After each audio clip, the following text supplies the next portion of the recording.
Hello, virtuous thought leaders, scholars, and virtue change agents. My name is Dr. Lisa Marie Portugal, and I am the Leadership Architect. I'd like to welcome you today to another talk that I have prepared for you and in service to you and your leadership goals. It comes out of my book called A Culture of Excellence, Virtuous Leadership Principles for Organizational Success, a Management System.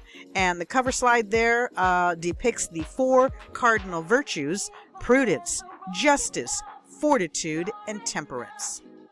Okay, so there is my logo, and my leadership brand is Virtuous Leadership.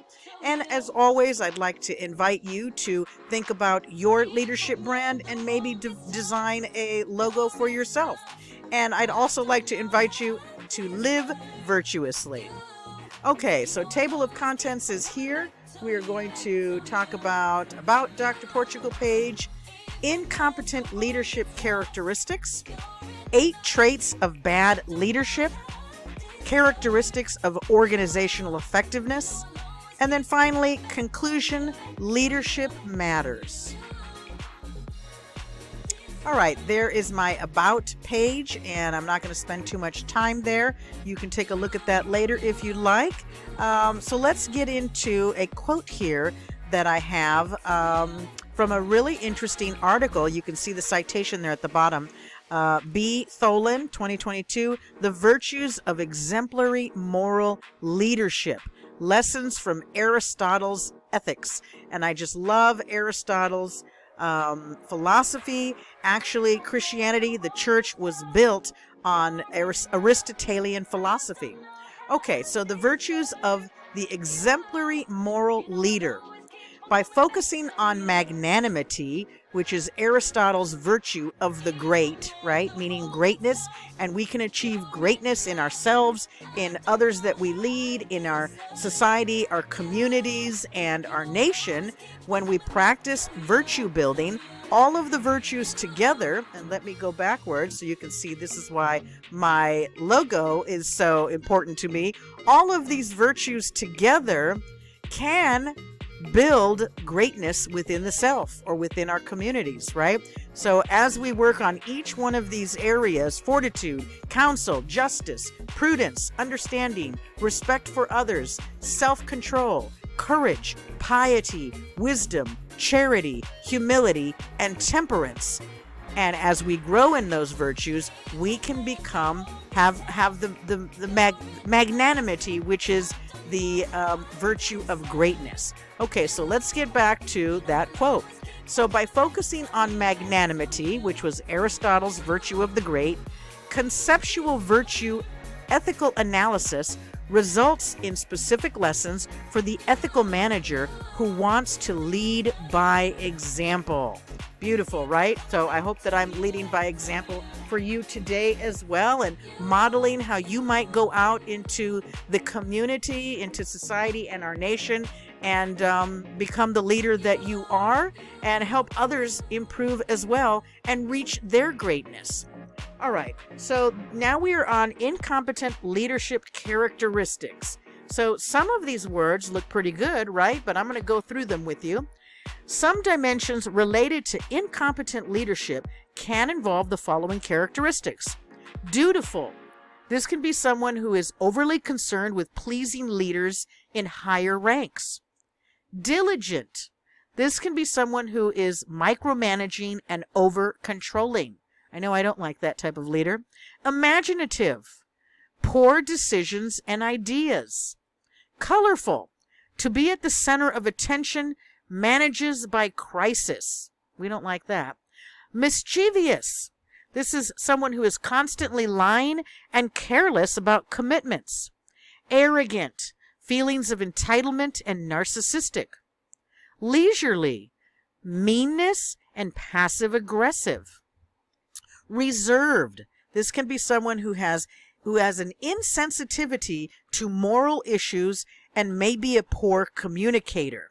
We don't like that either, right? We want to definitely have high morality and high ethical standards and behaviors for ourselves and for others.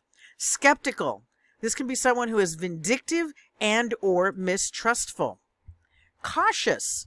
This is someone who will not make decisions or risk being averse, or they're risk averse, right? So they're aversive to taking risks. Excitable. This may be someone who is prone to outbursts, emotional or erratic. That's not good either, is it? Okay, so like I said, some of these words may sound good at the beginning, like, why isn't imaginative good? But after I kind of explain that to you, it's interesting to take a look at, right? And maybe manage some of those things that may come up in ourselves. So here is a nice graphic, 8 traits of bad leadership. And this was adapted from the citation here, when leadership fails. Okay, so let's look closer. On the left, we're going to go from the left down and then to the right. It's all about them. They're egotistical and arrogant, does not like their authority questioned, lacks self-awareness and emotional intelligence. Not good. Emotional intelligence is EI, just like IQ and EQ. EQ, that's what I meant to say. Okay, so we want to have both high IQ and high emotional quotient as well. Poor communicators, fail to set clear vision and goals for the team, does not keep team updated, they're a poor listener, and they're unapproachable. Lack of integrity, does not do what they say they will do, fails to hold people to account, blames others for mistakes. I don't like that either, right? When we're responsible or we're leading someone, we're in leadership and management, we need to carry that on our shoulders and be accountable. This is another person who uses fear or guilt to motivate. We don't like that either. I know I don't like that type of manager. Okay, does not support the team, fails to provide adequate training, fails to encourage and facilitate growth and the development of the team. Well, that's important to me, and I'm sure likewise to you. That's why you're here. I want to facilitate your growth. This person also does not make themselves available to their people. Okay, over on the top right, a lack of trust. Dictates rather than empowers. Micromanages. Fails to involve others in decisions. Does not seek advice or ideas. Lacks passion and commitment. Loses or lacks focus on goals. Clearly disengaged with the organization and the culture. Fails to inspire others and lacks enthusiasm. The next one is lack of praise and feedback. Does not praise their people. Does not make time for regular reviews. Gives zero or poor feedback. And tends to be more critical. And then finally, the fixed mindset. Does not learn from mistakes. Does not challenge themselves or others. Relies on their natural ability rather than seeking to grow and develop. And then finally, values final outcome over effort applied. Okay, so those are all the bad traits of leadership. All right, so here is another graphic that I have for you. Characteristics of organizational effectiveness. Various components related to organizational effectiveness can include the following. Having monitoring systems in place to track these 4 areas. Having an effective business model. Having the ability to motivate team members who are developed through competent management.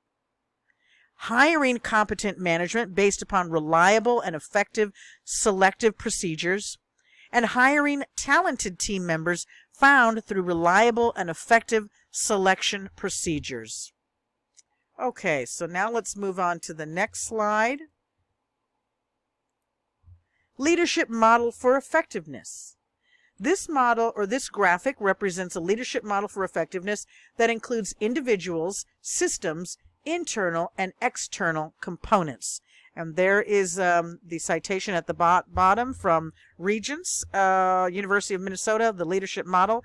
And as you can see there, let's see, we've got individuals at the top, systems at the bottom, external, internal, personal, relational, strategic, analytical. So you want to look at all of these areas and see where you might fill the gaps in your own skill set, right? So you want to act courageously, act ethically, create a personal vision, cultivate vitality, exploring differences, and exhibiting self-awareness. That's important. Exhibiting self-awareness, there are people that really lack that area and they can't see what their challenges and their difficulties are. So it's difficult for them to grow because they don't have that self-awareness.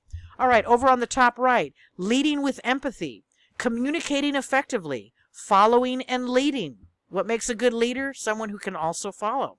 Managing group dynamics, motivating others, acting with emotional intelligence. Okay, and then at the bottom for that strategic on the bottom right, measuring progress, defining direction, mapping the environment, using effective processes, cultivating innovation. I love that one. I'm always trying to be innovative in my own work. Addressing issues, right? So these are all strategic components. And like I said, each of these areas, if you need to work on any of those, now you kind of have an idea or a roadmap of what are important things that you should know about or develop in yourself. And then all of these areas, you can kind of come together or think of a script that you would add to whatever interview that you're doing that you can kind of talk about and highlight some of these areas where you may have skills. Okay, and then analytical on the bottom left. Recognizing statuses and power, thinking critically, framing, questioning, and reflecting. Reflecting is very important in everything that we do. So we can see where are the pitfalls, where did we go wrong, how can we make changes, how can we improve ourselves and others, right? So self-reflection is very important. All right, so let's move on. And then in conclusion, leadership matters. Finally, leadership matters, and the individuals selected for managerial roles can competently advance or destroy organizations. One important aspect of competent and effective leadership, or poor and ineffective leadership, is a function of personality. Many organizations have challenges with poorly designed monitoring systems, ineffective strategies, poor managers, and ineffective selection procedures. The most successful organizations are those that make the fewest errors and miscalculations. So when you think about any of the things that we talked about today, think about any of the areas that you may be able to fill a need in an organization. And when you're interviewing, you can talk about some of those concepts that I brought up here for you today to make yourself the most attractive candidate. All right, I want to thank you so much for joining me today. The last slide, of course, is the reference slide. It comes out of my book. There it is. And thank you so much. I hope that I helped give you some new ideas for self-improvement. And God bless you. Goodbye.